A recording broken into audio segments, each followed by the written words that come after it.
Tout d'abord, je suis ingénieur agronome et c'est sans doute pas complètement par hasard par rapport à d'autres disciplines scientifiques, donc une sorte d'attrait pour la nature. Et en fait, j'ai commencé à travailler dans le développement agricole en montagne, dans le Haut-Jura. Ensuite, j'ai fait de l'urbanisme et j'ai travaillé à la mission du paysage, qui était une petite organisme créé à l'époque, en 1980, qui avait en charge de réfléchir à comment relier les aménageurs et le paysage. Donc, non pas dans une conception qui soit uniquement protectionniste, il y avait déjà des services de protection des paysages remarquables, des sites, etc. Mais suite au constat finalement des évolutions de l'époque, où ce que l'on peut dire, c'est que la question paysage était assez mal traitée. Donc il y a eu création de cette mission paysage au ministère de l'Équipement, puis ensuite au ministère de l'Environnement. Et finalement, j'ai continué au ministère de l'Agriculture à travailler sur les questions de paysage dans son lien avec l'agriculture.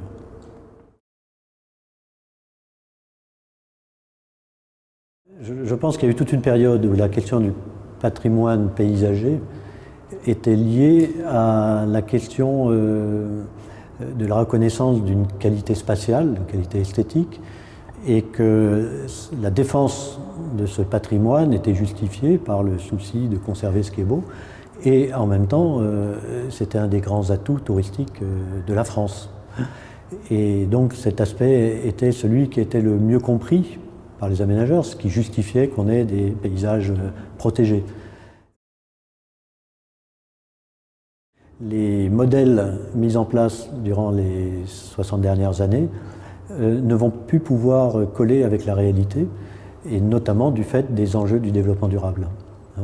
Et la connaissance de ce patrimoine qui a été fabriqué à des époques antérieures, quand nous n'utilisions pas ces ressources fossiles qui sont à l'origine de nos problèmes, soit par la pollution, puis concrètement parce qu'ils disparaissent progressivement, et donc vont faire en sorte qu'on va être obligé d'imaginer de nouvelles formes de paysages, mais qui auront sûrement beaucoup à s'inspirer des formes paysagères qui existaient il y a 60 ans. Évidemment, le contexte sera complètement différent. Là où il y avait 10 paysans, il n'y en a plus qu'un.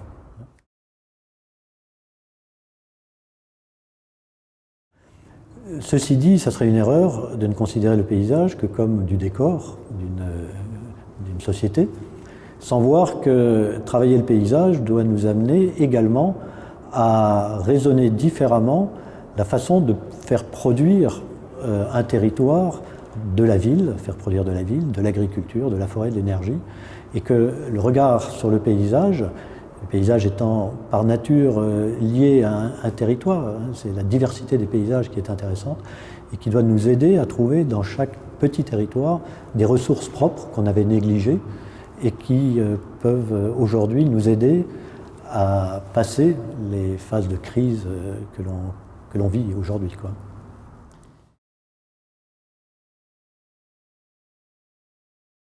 La recomposition de la campagne est aussi importante que la recomposition de la ville. Et les deux doivent se faire un petit peu ensemble. Ça ne pourra pas être séparé, sinon ça se fera mal. Et on arrivera finalement à une logique de zonage qu'on a trop connue pendant 50 ans, où on définit des zones avec une seule fonctionnalité. Une zone de construction, une zone d'habitat, une zone de développement, une zone d'activité commerciale et une zone agricole. Et finalement, si on avait quelque chose à retenir justement des périodes plus anciennes, chaque territoire en fait était multi-usage, multifonctionnel. Et la question de la forme s'enrichit à partir du moment où on veut lui faire jouer plusieurs choses en même temps.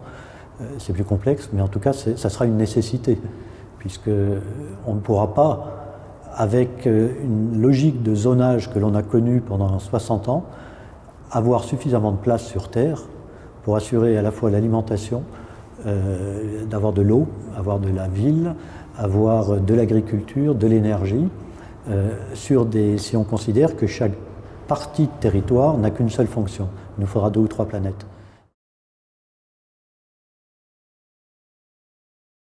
Il y a d'une part une agriculture qui se prévaut d'être d'abord et essentiellement et uniquement presque une agriculture nourricière et qui ne veut pas trop entendre ce qu'elle pourrait apporter d'autre à la société et qui a tendance à tirer vers elle toutes les aides que l'État, l'Europe apportent à cette agriculture.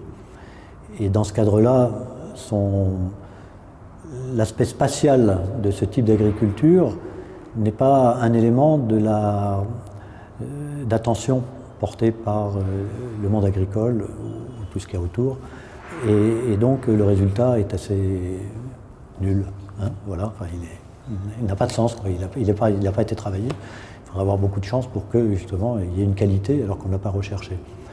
Puis alors il y a d'autres modèles agricoles qui se rendent compte que ça n'est pas possible, ça n'est pas jouable pour eux, ou au contraire des agriculteurs pour qui ça pourrait être jouable, mais qui ont eu eux-mêmes, qui ont été touchés d'une manière ou d'une autre, soit par des problèmes de santé, soit par des problèmes de réflexion personnelle ou autres, qui s'orientent différemment et qui sont à la recherche de systèmes nouveaux dans lesquels ils essayent de se considérer comme étant à la fois et d'abord évidemment des producteurs d'aliments, de matières premières, mais en même temps ils se présentent comme étant des gestionnaires de la nature, apporter une qualité du cadre de vie. Et finalement, pour arriver à s'en sortir par rapport au premier modèle dont je parlais, ils sont obligés à travailler avec de nouveaux partenaires intéressés par ce type d'agriculture. Et c'est là où on va retrouver dans les territoires, finalement, des collectivités, des agences de l'eau, des associations, qui vont être les nouveaux partenaires de ce type d'agriculture, qui n'était pas celui traditionnel du monde agricole, dont le partenaire principal était l'État avec sa politique agricole, son ministère de l'Agriculture, l'Europe ensuite. Là, on arrive à une